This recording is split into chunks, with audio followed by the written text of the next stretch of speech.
नमस्कार, हिमाचल दस्तक में एक बार फिर आपका स्वागत है। मैं हूं आपके साथ मस्तराम डलैल। पेश करते हैं हिमाचल प्रदेश की प्रमुख खबरें।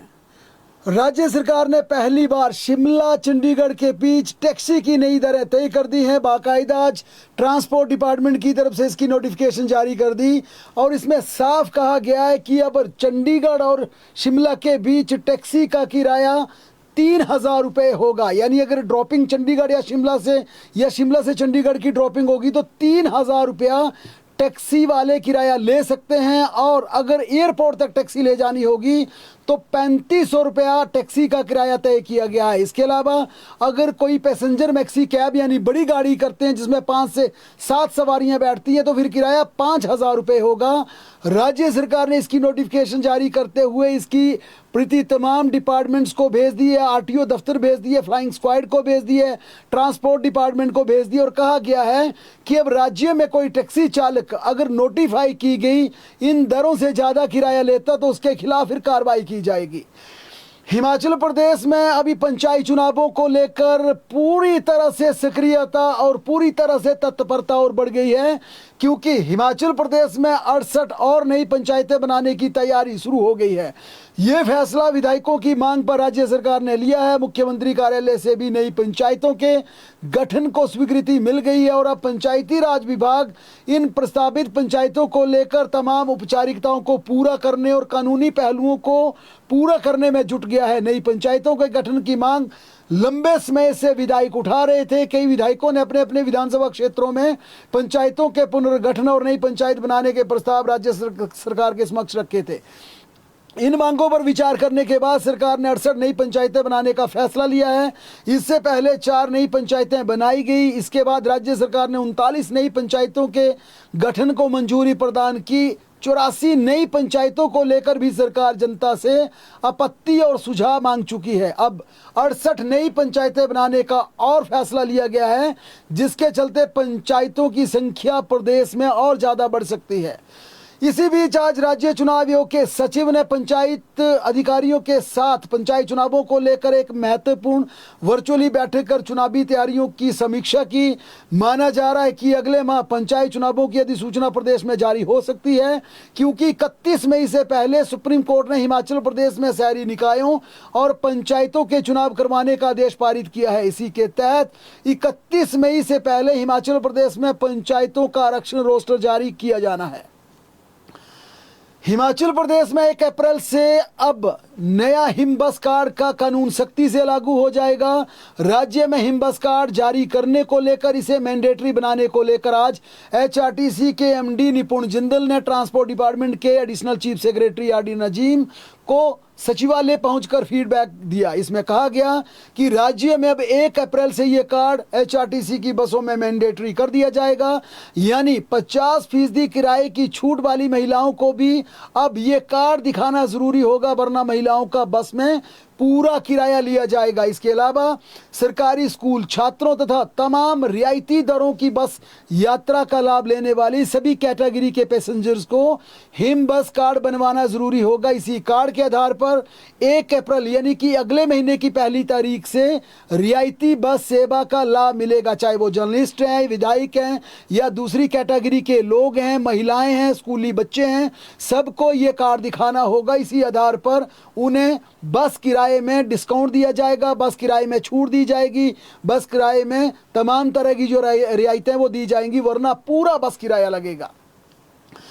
हिमाचल प्रदेश में जेबीटी की भर्ती को लेकर इंतजार कर रहे तमाम जितने भी एप्लीकेंट्स हैं उनके लिए अच्छी खबर है कि अब 600 पदों पर यह भर्ती घोषित कर दी गई है। राज्य चुनाव आयोग ने राज्य चयन आयोग ने इस भर्ती के लिए आज बाकायदा मेमोरेंडम जारी कर दिया।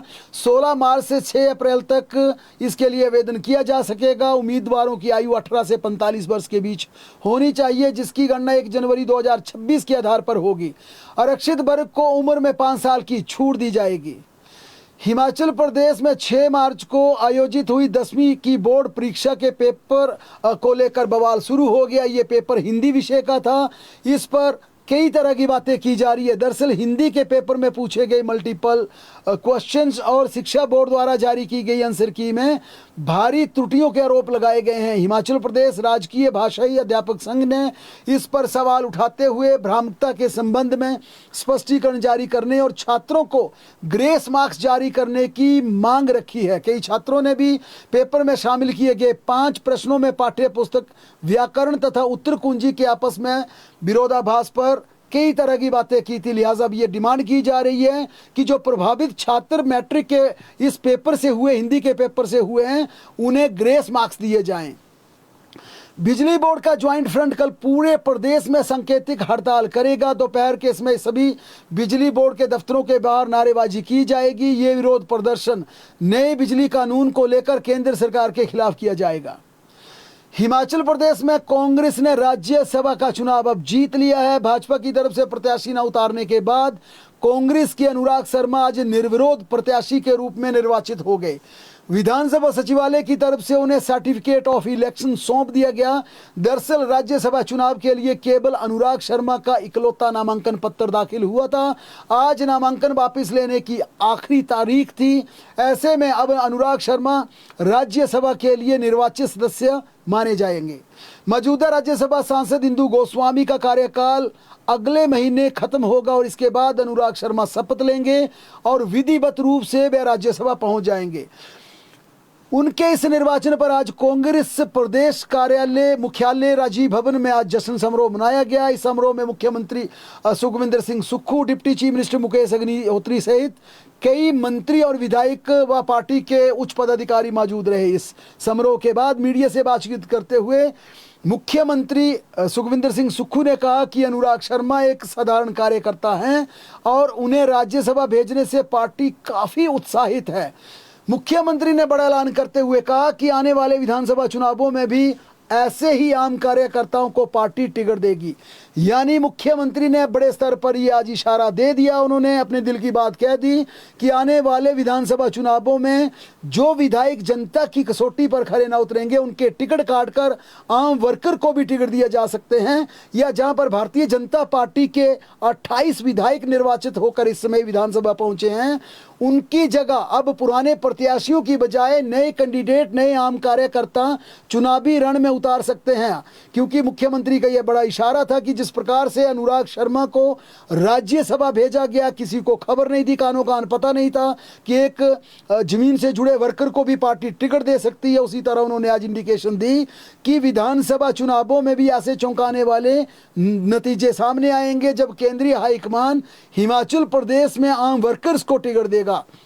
उन्होंने नेता प्रतिपक्ष जयराम ठाकुर की प्रेस कॉन्फ्रेंस पर भी पलटवार करते हुए कहा कि भारतीय जनता पार्टी की पिछली सरकार में मुख्यमंत्री ने अपने मित्रों के लिए 1000 करोड़ की बिल्डिंग के ठेके दिए, उस पर भाजपा कुछ नहीं बोलती। सीएम ने कहा, मैं 24 वर्षों से एनएसयूआई तथा युवा कांग्रेस सहित संगठन के विभिन्न पदों पर जुड़ा रहा। इस कारण संगठन के कई लोग लगभग 2.5 से 3 दशक तक मेरे साथ जुड़े रहे। उन्होंने पार्टी के लिए दिन रात काम किया। ऐसे में जब सरकार प्रदेश में कांग्रेस की बनी है तो ऐसे संगठन के कार्यकर्ताओं को, संगठन के सिपासलारों को, संगठन के कर्मठ सिपाहियों को सरकार में मान सम्मान देना और महत्वपूर्ण दायित्व सौंपना मेरा दायित्व बनता है। मुख्यमंत्री ने दरअसल में उस बयान पर पलटवार किया जिसमें नेता प्रतिपक्ष जयराम ठाकुर ने आरोप लगाया है कि राज्य सरकार को मंत्रिमंडल नहीं बल्कि मुख्यमंत्री की मित्र मंडली चला रही है और मुख्यमंत्री की मित्र मंडली की एडवाइस पर यह सरकार चल रही है। क्योंकि इससे पहले आज नेता प्रतिपक्ष जयराम ठाकुर ने शिमला में प्रेस कॉन्फ्रेंस करते हुए प्रदेश की कांग्रेस सरकार पर बड़े सवाल उठाते हुए कहा था कि इस समय भारी अस्थिरता का माहौल बना है, भय का माहौल के बीच सरकार काम कर रही है।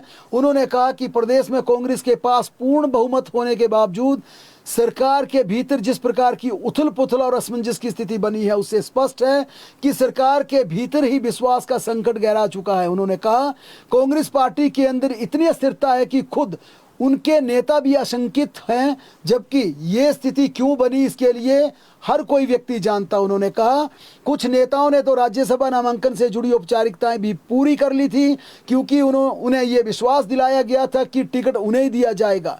जयराम ठाकुर ने कहा लेकिन टिकट बदल दिया गया और इससे कांग्रेस पार्टी के भीतर असंतोष का भय पैदा हो गया और असंतोष की स्थिति बन गई है। जयराम ठाकुर ने कहा कि राज्यसभा के लिए जिस व्यक्ति को कांग्रेस ने साधारण कार्यकर्ता बताकर टिकट दिया, उसने शपथ पत्र में लगभग 230 करोड़ रुपए से अधिक की संपत्ति सामने आई है और वर्तमान सरकार में उनके पास कई करोड़ों के ठेके भी हैं।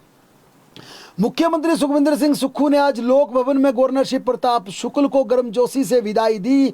इस मौके पर मुख्यमंत्री के साथ डिप्टी सीएम मुकेश अग्निहोत्री, नेता प्रतिपक्ष जयराम ठाकुर सहित कई वरिष्ठ ब्यूरोक्रेट्स और जाने माने अधिकारी भी मौजूद रहे। प्रदेश के नए राज्यपाल कविंद्र गुप्ता आज शाम शिमला पहुंचेंगे और कल वह अपने पद की शपथ लेंगे। उधर ऊना जिला में आज एक दर्दनाक हादसे में एलकेजी तथा यूकेजी में पढ़ने वाली 2 छोटी सगी बहनें बस हादसे का शिकार हो गई। इस दिल दहला देने वाले हादसे में एक 3 साल की जो कि छोटी बहन थी, छोटी बच्ची थी, की दुखद मृत्यु हो गई, जबकि 5 साल की दूसरी बच्ची घायल है। बताया जा रहा है कि बच्चों को घर के पास बस से उतारने के बाद बस चालक ने बस को मोड़ना शुरू किया, तभी दोनों मासूम बच्चियां बस के नीचे आकर गंभीर रूप से घायल हो गई। हादसे में 3 साल की अशस्वी की हालत बेहद नाजुक थी, जिसे उपचार के बाद पीजीआई रेफर कर दिया गया, लेकिन उस बच्ची ने बीच रास्ते में दम तोड़ दिया। जबकि दूसरी बच्ची जो कि अशस्वी की बड़ी बहन है 5 साल की प्रीशा, उसे उपचार के लिए क्षेत्रीय अस्पताल ऊना में भर्ती करवाया गया है। आज एचपीयू में छात्र संगठनों के कार्यकर्ताओं के बीच फिर झड़प हो गई। इस दौरान एक छात्र पर तेज हथियार से हमला कर दिया गया। इस घटना में छात्र को गंभीर चोटें आई, जिसे उपचार के लिए आईजीएमसी अस्पताल शिमला में भर्ती करवाया गया। सिवा दोनों छात्र संगठनों के बीच किसी बात को लेकर झड़प हुई। इसी दौरान एक युवक ने दूसरे पर छुरी से हमला कर दिया। छात्र को फौरन उपचार के लिए आईजीएमसी अस्पताल ले जाया गया। वहीं पुलिस ने सुरक्षा के लिहाज से लॉ डिपार्टमेंट में बाहर आने जाने वाले लोगों की आवाजाही पर पूरी तरह से रोक लगा दी है। मौसम की बात करें तो हिमाचल प्रदेश में कल से पश्चिम विक्षोभ एक बार फिर सक्रिय हो जाएगा। मौसम विज्ञान केंद्र ने मंगलवार को किन्नौर, लाहौल स्पीति, चंबा के ऊंचाई वाले क्षेत्रों में बारिश होने की संभावना जताई है, लेकिन मैदानी इलाकों में इस दौरान हीट वेव चलने को लेकर अलर्ट जारी किया गया है। 11 से 15 मार्च तक प्रदेश के सभी जिलों में मौसम खराब बना रहेगा। इस दौरान तूफान के साथ बारिश होने की संभावना जताई जा रही है, जिससे हिमाचल प्रदेश में जनता को पड़ रही गर्मी से राहत मिलने की भी संभावना है। बहरहाल प्रदेश की तमाम बड़ी खबरों के लिए लगातार जुड़े रहें हमारे साथ, देखते और पढ़ते रहें हिमाचल दस्तक।